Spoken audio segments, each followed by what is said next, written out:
Це проєкт «Відновлення міст». Сьогодні наша команда відвідає Гостомель. Ми завітаємо в гості до музиканта Валерія Харчишина, який втратив свій сімейний будинок під час окупації. Там, хто займається будинком, він каже, ми зберемо будинок молотком і там викрутка чи що в нього, типу двома інструментами. Але це насправді брехня. Тому що англійці, які придумали цю технологію, вони дійсно використовують гумовий молоток і все. Ну, вони вірять в свою технологію, вона вже перевірена. А наші ж хлопці забили гумовим молотком, а потім все-таки давай, і ще саморіз туди.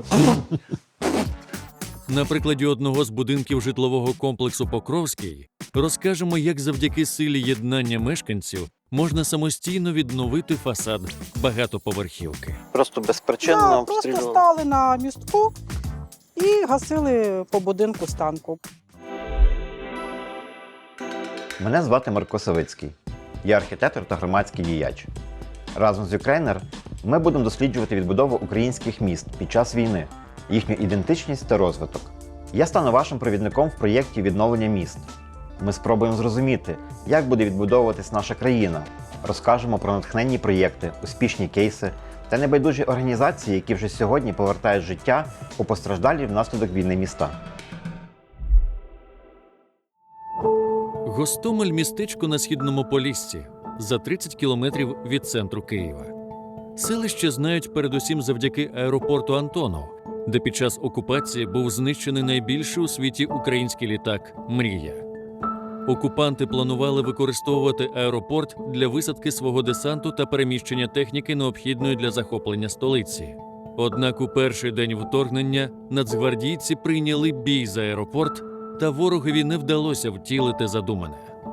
Внаслідок окупації та активних бойових дій, які тривали більше місяця, селище сильно постраждало. Сьогодні ми на незвичній відбудові, адже це особистий проект Валерія Харчишина. Російська ракета зруйнувала будинок музиканта, але Валерій вирішив не просто відбудувати будинок, але на власному прикладі показати альтернативний спосіб відбудови, який зекономить ваш час та кошти. Так з'явився проект «Харчишин будує», про який ми вам сьогодні і розповімо. Мене звати Валерій Харчишин. Я один з тих, хто під час повномасштабного вторгнення втратив будинок. Трохи туди його підтягуємо. Сьогодні я оголошую старт проекту «Харчишин будує». Ми маємо на меті відбудувати не тільки будинок моїх дітей, але й сотні таких будинків для родин, що втратили житло під час вторгнення московитів у Ірпінь.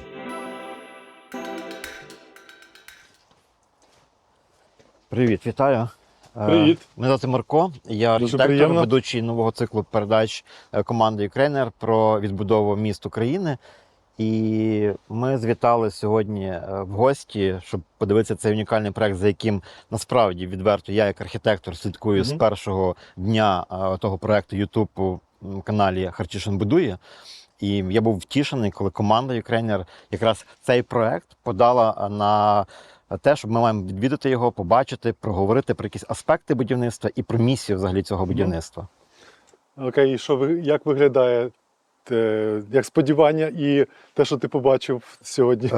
Те, що ти бачив на відео, і те, що ти побачив сьогодні, це не виглядає дуже компліментарним таким, але реально дуже круто. Тут немає архітектора, тут немає, він в принципі був, тут немає директора з будівництва, але я тут знаю майже все, тому можна ставити питання будь-які. От тут, до речі, історія про руйнування будинку Валерія можна, до речі, і варто подивитися на каналі «Харчишин будує». Там, окрім того, що там Валерій розповідає про те, як він будує, там дуже багато є посилань.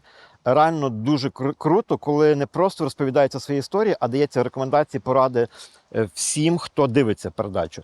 А як відбулося руйнування? От тут банальне питання, що відчував, чи не відчував, а взагалі? Тут була сосна, яку я зрізав. Було видно, як летіла міна. Я так думаю, що це була міна. І тут була сосна, яка знесена, ми її теж зрізали. І було видно, що це 120-й, здається, калібр. Я можу помилятися, але коли я запросив саперів, і це потрібно було робити одразу, не на етапі там, будівництва, а до початку будівництва потрібно було обійти периметр, тому що тут тривали бої за Гостомель-Бучу. Відповідно, наші стояли там, орки стояли тут, і вони обмінювалися залізом. Коли я прибрав сосни, порізав їх на дошки. Оці сосни, що в мене були на ділянці, вони були обгорілі. Ну, як, А ти їх використовував для будівництва? Так, як технологія шугібан, оця японська. Так, коли різали на пилорамі, казали, що це там у вас якісь цвяхи. Я кажу, це не цвяхи, це осколки. Це, до речі, фундамент від старого будинку. Це фундамент старого будинку, ми стоїмо зараз на терасі. Це була тераса. Це тераса, да. Це був основний будинок, але він тепер буде терасою. От тут був основний будинок. Будинок значно менший, ніж той, який тут стояв на цьому місці. Він має 120 квадратів. Цей будинок, який стояв на цьому місці, мав 220, і за ним був гостьовий будинок лазня, яку я сам спроєктував, сам фактично витоптав ногами проєкт цей, і потім архітектор втілив мої задуми. І там було 75 чи 85 метрів. По проекту. Справжній фінішний фасад у нас – це оця технологія шушугібан японська, випалене дерево. І ця сосна, це сосна, хоч вона виглядає не як сосна, вона жила на цій ділянці. Ось згорівше дерево, зрізане, можете подивитися. Одне, ось друге, третє, четверте. Це всі сосни, які на цій ділянці згоріли. Їх згоріли, порізали на дошки, і ми використали це на фасад. На загал будинок вже зведений ззовні фактично майже на 90%. Трошки планування змінилося від того, що ти там демонстрував? Звісно, змінилося. У нас будинок складається з трьох таких собі будиночків, так, з трьох секцій. І оця секція була меншою. Угу. Коли, там спальня була? Коли Юля, мама моїх дітей, прийшла, подивилася, сказала, що в цій спальні, це дитяча спальня, замало місця. Тому ми трошечки посунули ще і отримали додаткової площі пару метрів.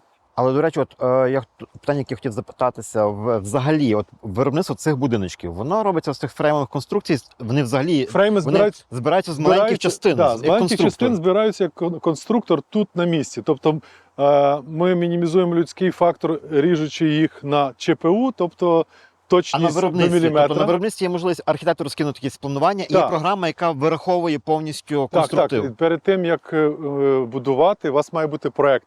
Проєкт треба віддати інженеру, який заб'є це все в програму і поріже ваш будинок на шматки, на частини, які ви зберете у себе вже на ділянці.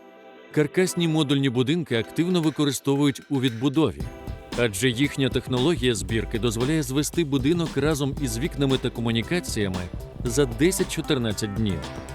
Будинок збирається як конструктор з невеликих частин, які можуть бути доставлені вантажівками. Споруду збирають на точковому свайному фундаменті.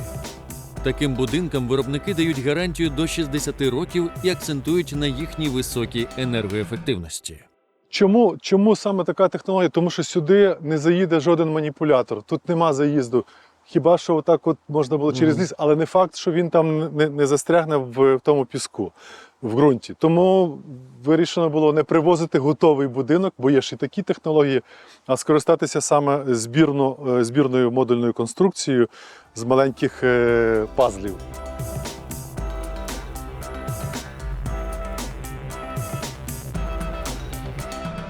Взагалі по будинку, там коротко, технологічно, що він складається, що людина отримує всередині. Окей.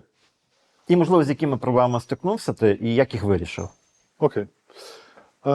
Найбільша проблема була минулого будинку. Попереднього будинку це тепла підлога, яка Під бетоном. Яка була під бетоном, і ми гріли, як я казав, пінгвінів, але не ноги і не будинок. Ну, він нагрівався, але ми витрачали дуже багато електроенергії на те, щоб опалювати. Цього не буває з такою технологією, тому що ми маємо пиріг в 200 з целюлози, а тільки потім кладеться тепла підлога. Єдина проблема, що нам потрібно було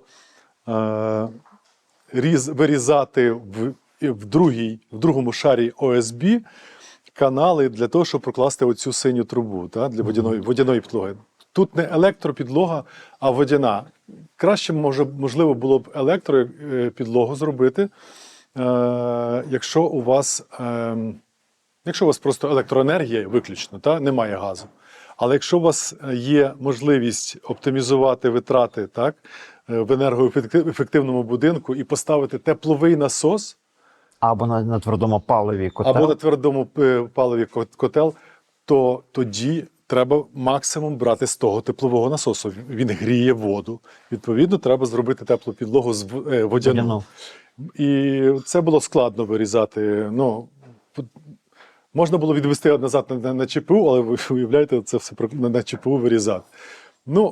Тим не менше, ми це зробили, впоралися, і зверху, як варіант, я не знаю, наскільки це буде ефективно, це не стяжка, а поклали шар клею під плитку. Тут не буде плитки, тут буде вініл, і в нього є гарна теплопровідність, він гарно працює з теплими підлогами, тому це проблема не проблема, яку ми вирішили. Ми маємо фінішні стіни, фактично, окрім цього місця, ви розумієте, що це шпакльовка, там скриті артефакти, скриті з'єднання. Ми їх покажемо. Ми, коли відшліфуємо, тут забагато шпакльовки, наніс маляр, який не працює з деревом. Оце в цьому проблема. Відшліфується все потім. Воно відшліфується, але тут дуже багато Але тут сміття. дуже добре видно якраз ці пази, які входять в фанера в ми контур. пройдемо, я покажу, десь там відшліфовано, там є ці пази. Ми спеціально їх не закривали якимось лиштвою, якимись балками, не робили цей декор, бо тут і так забагато дерева. Це не треба закривати нічим. Тобто його тільки фарбуєш, наносиш, хочеш лак, я лак ненавиджу, я люблю олію. Так. І тут ми маємо гіпс, який фактично на рівні стіни бився одразу на ОСБ. Бо ми зразу планували білі стіни, відповідно, з фанери це було б дорого, фанера, потім гіпс, це було б дорожче. Тому тут ОСБ, і ми закрили його гіпсокартоном, пошпаклювали. У нас це вітальня. Так. У дітей все одно є якесь фантомне відчуття, вони приходять і вони в своєму будинку, бо вони бачать свої сосни, але вони за відчуттями розуміють, що воно було більше. І ми їх трошки надуримо. Ми за рахунок тераси скляної, візуально зробимо. ми розширимо цей простір. І це буде малобюджетно. Тобто в нас буде тільки підлога, тераса і скло. Все. І візуально, і буде і об'єм, і це фактично тобі літній двір. Ти виходиш, там п'єш каву, снідаєш, обідаєш, там у нас кухня. Хочеш на цю терасу, хочеш на цю терасу. Так. Це гостьова кімната, або кімната мого старшого сина. Він зараз в ЗСУ з першого дня війни. Коли буде приходити в відпустку, то буде тут. Або дідусь, бабуся. Каркас зібрали ми, відповідаючи на твоє питання, десь за 3 тижні, здається. І за місяць вже з цим чорновим фасадом, я його так називаю, з металопрофілю будинок стояв. Не було всередині білих стін, вони були з ОСБ. Оце я зробив стола. Сам? Да. Я роблю час від часу якісь безглузді речі, але він мені дуже подобається. Я його ще не закріпив, але він вже відшліфований.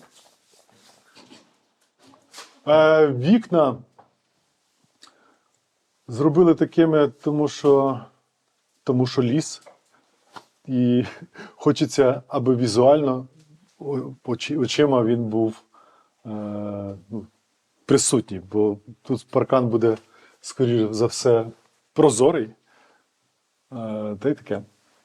Коротше, це є спальне місце для одного з синів зверху. Драбина буде на рейці, да, і можна буде її рухати туди-сюди. Тут в цій ніші шафа, тут диван і стол. Диван, мабуть. Тут стіл і тут стіл робочий для двох. Ми потрапляємо в цей блок одразу в гардероб. Оце, тут двері прихованого монтажу, вони вже фактично є. Їх треба тільки привезти і встановити, коли пофарбується це все. Гардероб. Да? Тут будуть просто відкриті полички, бо двері ми маємо тут, заходиш, роздягаєшся чи одягаєшся. І тут майстер спальня, так має стояти ліжко. Мені дуже цікаво, там в одному з твоїх відео було, коли виконроб, чи партнер, чи там хто займається будинком, він каже, ми зберемо будинок молотком і там викрутка, чи що в нього, типу, двома інструментами. Але це насправді брехня. Тому що англійці, які придумали цю технологію, вони дійсно використовують гумовий молоток і все. Ну, вони вірять в свою технологію, вона вже перевірена. А наші ж хлопці забили гумовим молотком, а потім все-таки давай, і ще саморіз туди. І на всяк випадок саморізом. Ну, воно не холодно, не гаряче від того. Я думаю, можливо, трошки краще, коли саморізом закріпили. Ось ми їх бачимо, ці саморізи. Кухня буде літерою Г. Тут буде мийка, тут буде посудомийка і техніка. Я пропонував, щоб кухня була до стелі, але хто туди залізе і що там ховати? Ну, ми, українці, завжди маємо що ховати там на горі. І ми зараз не про москалів, ми говоримо про тільки... Будинок за рахунок цієї стелі двоскатної, да, він виглядає всередині таким об'ємним. Тобто він не маленький. Хоча, здається, з вулиці як 3 шпаківні докупи зібрали.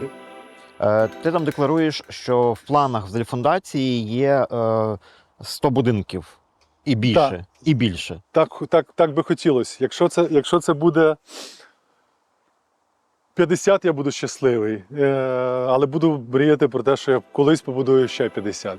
Окрім відновлення власного родинного будинку, автор проєкту «Харчишин будує» має благодійну мету – збирати кошти для інших сімей на відбудову житла, зруйнованого під час російсько-української війни. Наразі триває збір для мешканців села Мощун, багатодітної родини Юлії Гавриленко, чоловік якої служить у війську. Багато хто запитається, ну скаже, не ясно, він зірка, він має гроші, він може збудувати, що хоче. Технологія не є дорога. Окрім того, в тебе в каналі там постійно є посилання на фонди, на є підтримку, на фондейшн, фонд, з яким там якась співпраця існує, твій фонд. Тобто якісь є речі, які дозволяють людям цю технологію зробити мінімально. От, чи був бюджет основою вибору технології? Ні, бюджет не був основою вибору технології, але бюджет став тригером, не тригером, а символом початку. Бюджет якийсь з'явився, я кажу, наявність бюджету стала початком, тому що коли з'явилась мрія, вірніше мета, грошей не було, тому що ми всі були направлені на збір коштів для ЗСУ. Я маю на увазі, мій основний бізнес – це Друга ріка. Ми їздили з концертами, я стояв тут на цьому місці і запрошував на концерти в Європі. Для того, ну, позаду нічого не було, був вщент знищений будинок. Я запрошував саме для того, аби збирати на ЗСУ. Не було грошей. Але розповідаючи так приблизно, як от тобі, своєму другу, цю історію, що ми збираємо там такі суми для армії. Крім того, я працюю генеральним директором громадської організації УАСП, це Українська агенція з авторських суміжних прав. Я був долучений до перемовин в ЄС, в Європарламенті, і завдяки цьому зайшли 6 мільйонів, 6 плюс 2, потім, здається, так оголосили, мільйонів євро на культуру. Це не цільові кошти, але це кошти в грантах, які які мали піти на культурну спадщину, на креативну індустрію. І окрім того, ми отримали 800 тисяч євро на креативну індустрію, на самих авторів, на музикантів, які наша організація розподілила. Я про це розповідав другу, він каже, а собі що? Я кажу, ну поки що нічого. А хата? Я кажу, ну нічого. І за деякий час він каже, в мене є зекономлені кошти, мені там англійці пробачили в моєму бізнесі якесь постачання, дали безкоштовно, от в мене є там 100 тисяч, я тобі дам 30. Просто так, 35 тисяч. І я думаю, ну треба починати, якщо 35 є. Ну, а далі партнерські якісь моменти з'явилися, волонтерські. Якісь гроші вже і заробляв не тільки на Збройні Сили, а й вкладав сюди. Зрештою, такий будинок з'явився. Ми маємо сподіватися і отримувати кошти, є відновлення, є відшкодування, тому що ну, це працює, це вже почало працювати і перші виплати почалися. На жаль, система недосконала, і я в цьому, поки розбирався, вона тричі змінилася. І навіть те, що я розповідав раніше, воно вже не актуально, тому що зараз, ну, якщо не можна було відбудувати свій будинок, бо такої програми не було, можна було тільки придбати будинок за допомогою сертифікату, який тобі держава видає, і в іншому місці, не тут, де ти жив раніше. Це, мені здається, трохи несправедливо по відношенню до людей, які приросли до цієї землі, розмовляли тут, наприклад, з соснами і не можуть уявити собі життя в іншому місці. І це має бути не тимчасове житло, бо держава віддає вже значну суму, за яку можна було купити, там, наприклад, 300 дронів. А держава дає 5-7 мільйонів, наприклад, на відбудову, не на відбудову, на те, щоб купити відповідно до твого об'єму квадратних метрів, щоб купити в іншому місці. Це вже не актуально, вірніше, актуально, ви можете обрати такий алгоритм, але зараз можна вже отримати кошти саме на відбудову на цьому місці, де стояв ваш будинок. На своїй ділянці, без відчуження, без того, аби позбавитись права власності на попередній будинок. З приводу безпеки. Тут, можливо, це зніметься плита, це бетонне перекриття, і там в мене є напівпідвал. Я його копну і накрию назад. Під укриття. Ніколи не робіть укриття під дерев'яним будинком. І ніколи там не ховайтеся. Якщо ви хочете укриття, зробіть його збоку. Дякую тобі за цю екскурсію, дякую за цей проект. Можливо, ти ще, може, порадиш, куди звертатися тим, хто нас буде дивитися, до твого фонду, чи, можливо, якісь є посилання, чи, можливо, твоя рекомендація, куди звернутися. Може, якась є аплікація, де можна записатися на таке відновлення. Можливо, ти шукаєш будівельників-волонтерів. Тобто, я думаю, що так само багато інформації може...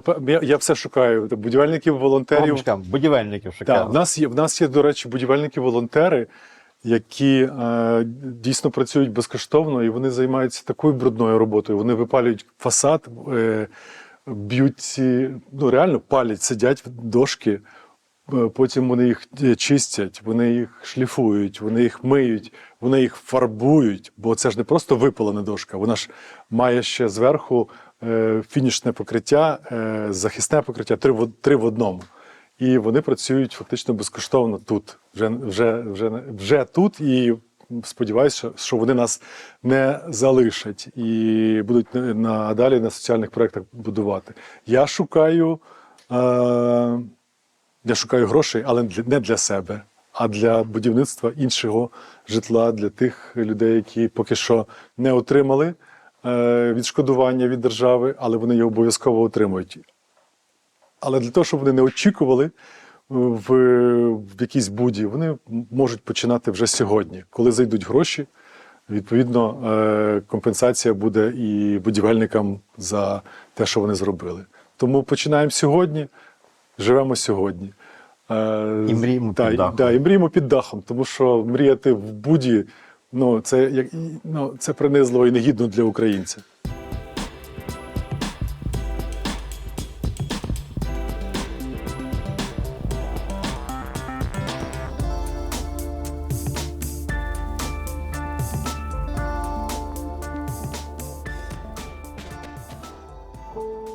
Гостомель був в окупації від перших днів повномасштабного вторгнення до кінця березня 2022 року. Місто було пошкоджене на 40%. Чимало фасадів багатоповерхівок було цілеспрямовано пошкоджено загарбниками з різної техніки. Частину місцевих, які не виїхали під час окупації, ворог закривав у підвалах, а самі російські військові базувались у вільних квартирах, які потім грабували перед своєю втечею. Виносили все – одяг, техніку, дитячі іграшки, коштовні речі, побутове приладдя, пральні машинки та електрочайники.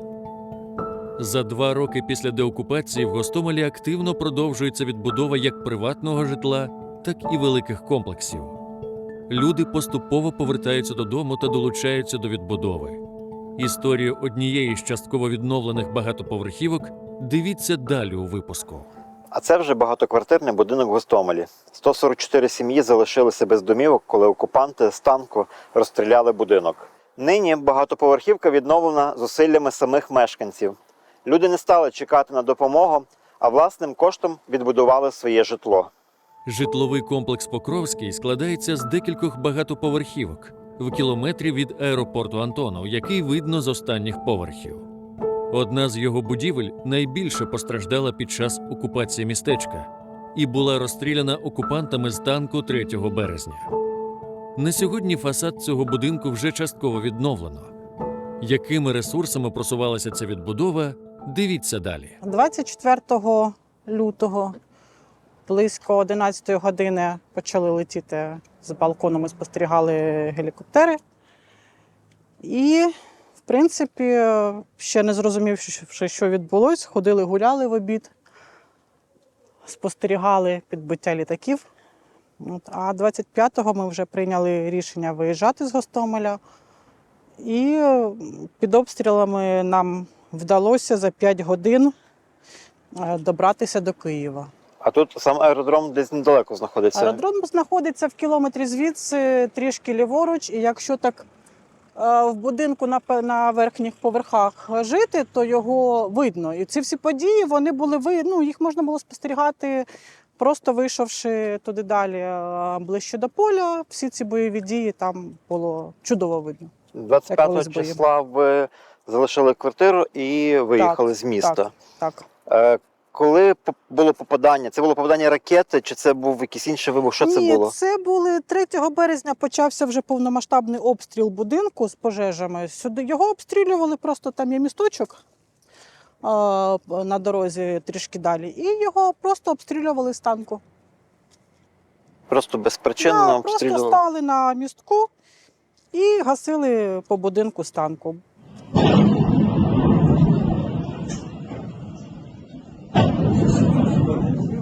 В момент вже окупації самої тут залишалися мешканці, Так. люди. Вони жили в цьому будинку, він був зруйнований чи виселений? Яка історія вашого будинку? До моменту заходу російських військ сюди, в принципі, 25 лютого вже під будинком стояли КАМАЗи. 24-го стояв близько 1-ї години десант під будинком, а 25-го вже стояли тут танки і КАМАЗи. Люди, які могли виїхати, вони, звичайно, виїхали, але все рівно мешканці залишались в будинку. І хто був по квартирам, коли були тривоги, вони тікали в підвали, ночували в підвалах. Але 3 числа вже почали ходити по квартирах, вибивати двері, виганяти мешканців саме в підвал.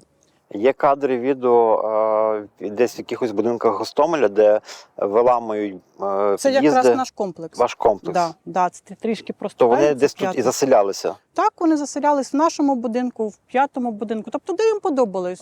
Моя квартира також доля не минула. Я спочатку думала, що є на відео, де є приліт якраз в будинок. І я була впевнена, що я втратила квартиру, тому що була впевнена, що то був приліт саме в мою квартиру, але виявилось, що то прилетіло поверхом вище, в спальню якраз. А в моїй квартирі просто виламали двері, заперли їх на 3-й поверх, ми їх потім там знайшли свої двері, і там жили. І мародерили? Мародерили, обікрали, звичайно, обікрали, все, що можна було, обікрали. З цінного такого мені лише куча пляшок. Постягували з усього будинку все, що тільки можна було. Їжу, речі, постіль, посуд. Ну, все, що можна було тягти. Тягли капцю, такі величезні, здоровенні дитячі акули. Ну, тобто знаходили таке, що, здавалось би, на голову не налазить. І покрали, звичайно. Хто був ініціатором взагалі розмов про початок відновлення, тому що дуже багато будівель в багатьох містечках не лише Київської області, але взагалі по Україні досі стоять напівзруйнованих. Багато хто чекає державних програм або просто не має можливості відновити. От ви почали з сусідами, з мешканцями будинку одразу якісь розмови, організаційні питання по відновленню, чи теж чекали? Ні, все було поступово, тому що, по-перше, коли я сюди повернулася, тут було буквально декілька сімей. Навіть прибрати територію, це було потрібно комусь, хто тут саме мешкав. Тут був мій сусід, який так само був під час окупації і повернувся, і він займався прибиранням території. І так само, я коли повернулась, по-перше, прибрати під'їзди, прибрати територію. І перше, що було необхідно, вставити вікна, здається, в під'їзді. І зайнялась збором коштів. Буквально на те віконце 3 тисячі якісь потрібно було. І потім це все переросло в те, що ми почали ходити в сільраду, тому що розуміли, що це все швидко не буде, займатися нами ніхто не буде. Ті пропозиції, що нам сказали, це все надовго, що ми або самі щось пробуємо робити, або довго чекаємо. От, створили, нас 3 зібралося, почали ходити по сільській раді, довбати їх, писати листи їм. В принципі, з цього все і почалося. Ми почали самостійно збирати кошти, звичайно, мешканцями. І зайнялись тим, що нам спочатку запропонували від забудовника зробити консервацію будинку, тобто обідрати ті зруйновані частини, які були, нависали. І то все законсервувати і про це забути до якихось кращих часів. Окрім фасаду, якісь внутрішні роботи завершені, чи там можемо щось подивитися, якщо є доступ до Можемо верху? подивитися, на верхніх поверхах горів під'їзд, він був закопчений повністю, його зараз перефарбували. І так те, що в під'їзді зроблено, тому що квартири вже всі були зачинені, якщо вони там першочергово стояли відчинені і там було просто сміття лежало, лахміття, то зараз вже Якщо все можна, позачинали. так? Так, звичайно. На цьому поверсі це були найбільше руйнування, так? І тут пожежа була. Найбільші руйнування були починаючи з 8-го поверху. 8-й, 9-й, 10-й – це поверхи, які горіли. Ці квартири якраз бокові, вони виходять на стадіон, і тут були такі прямі влучання в квартири, де квартири повністю були Те, що ви розповідали, що з танку просто розстрілювали будинок. Так, його весь розстрілювали з танку. Зараз тут якісь, я бачу, підготовчі роботи, якісь ремонтні. Це теж мешканці роблять, чи це Ні, вже держава? Це вже держава, це відбувся тендер. Роботи були зроблені до Нового року і потім призупинились. Угу. Тобто це, я так розумію, підготовка вже до фарбування під'їзду, тому що він був весь закопчений, він тут був весь чорний. Тобто сморід стояв навіть ще до початку минулого літа, тут ще знаходитись було важко. Сморід від горівшої квартири, він стояв дуже сильний. Вище 8-го поверху знаходитись не дуже приємно було. Дивіться, так чи інакше, будь-яка наша історія, вона є прикладом для інших. Чи могли б ви поділитися або просто на свій розсуд сказати декілька таких правил, лайфхаків для тих людей, чи громад, чи ОСББ, чи ініціативних груп, які би захотіли взяти своїми силами це робити? То що їм робити і чого не робити, щоб уникнути помилок? З чого почати? Перш за все, не опускати руки. Зібратись, і почати звертатись до адміністрації. Все рівно, навіть якщо відмовляють, нам дуже довго відмовляли, все рівно на когось ти такі. По-перше, коли ти ходиш не один, коли це цілий будинок ходить, то, звичайно, це набагато простіше, аніж коли люди звертаються самостійно, в яких зруйнований будинок. Коли це приходить 15-20 мешканців, то там уже не реагувати важко. Ну, незважаючи на те, на нас довго не реагували.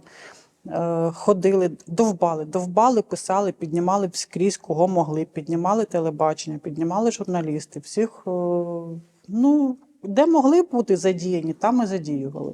Створила сама сторінку в Фейсбуці, яку вела постійно зі звітами, що ми зробили, зі звітами, що в нашому будинку було. Тобто, коли цю сторінку перепощують, переодивлюються 1000 людей, все рівно на неї звертають увагу. І це, в принципі, можливо, так само дало свій результат. Ну і об'єднуватись. В першу чергу це об'єднуватись, знаходити однодумців, з ким тобі буде легше це все робити, тому що, звичайно, одному це важко. З командою однодумців береш на свої плечі і, незважаючи ні на що, починаєш тягти церму, поки не відбудуєш. І, на вашу думку, це варто робити тут і зараз, а не чекати? Тут і зараз, тому що чекати можна довго. Дякую вам за цю нашу розмову з вами. Вона складна, але вона насправді дуже надихаюча. Дуже вам дякую. Дякую.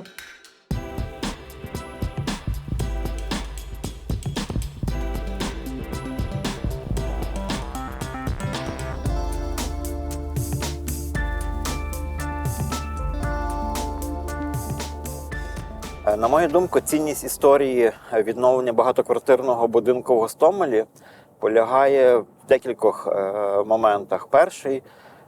Перша цінність – це те, що історія відновлення показує дуже крутий приклад, коли мешканці самі можуть самоорганізовуватися, не боячись там перешкод, а в принципі, в більшості випадків, знаючи про ті перешкоди, не опускають руки і відновлюють житло за принципом жити тут і зараз.